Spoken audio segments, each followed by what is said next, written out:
If r of x equals x minus 2 and s of x equals 4x plus 6, then r minus s of x would be the r function, x minus 2, minus the s function, 4x plus 6.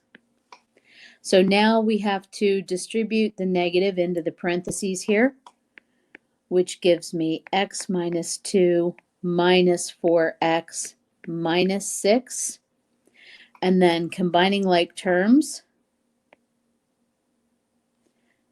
I get negative 3x minus 8.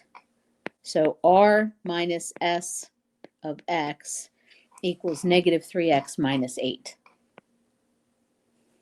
Now moving on to r plus s of x, I would have the r function, x minus 2, plus the s function, 4x plus 6. In this case, since there's no negatives to distribute, we can just go right ahead and combine like terms. So I have 5x plus 4. So r plus s of x is equal to 5x plus 4. So now I erase this for a moment here so that we can go to the next section. Okay. So now if we need r times s of 3, we first need to figure out what is the r function times the s function. So the r function, x minus 2, times the s function, 4x plus 6. So here, since we're multiplying binomials, we need to use FOIL or distributing. So if I multiply x times 4x, I get 4x squared. X times 6 gives me plus 6x.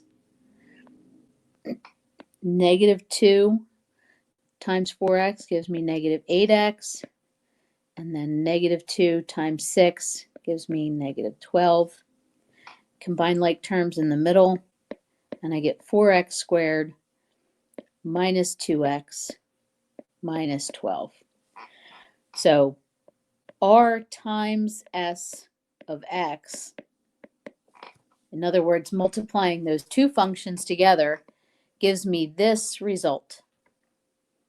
So now if I want to know r times s of 3, I simply plug 3 in for x into this equation.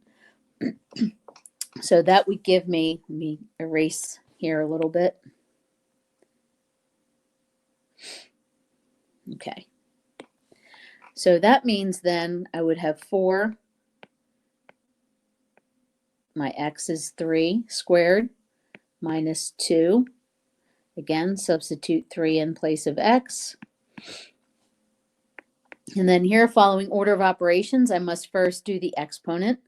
So 4 times 9 minus 6 minus 12, which gives me 36 minus 6 minus 12, which is 30 minus 12, which is 18 for my final answer.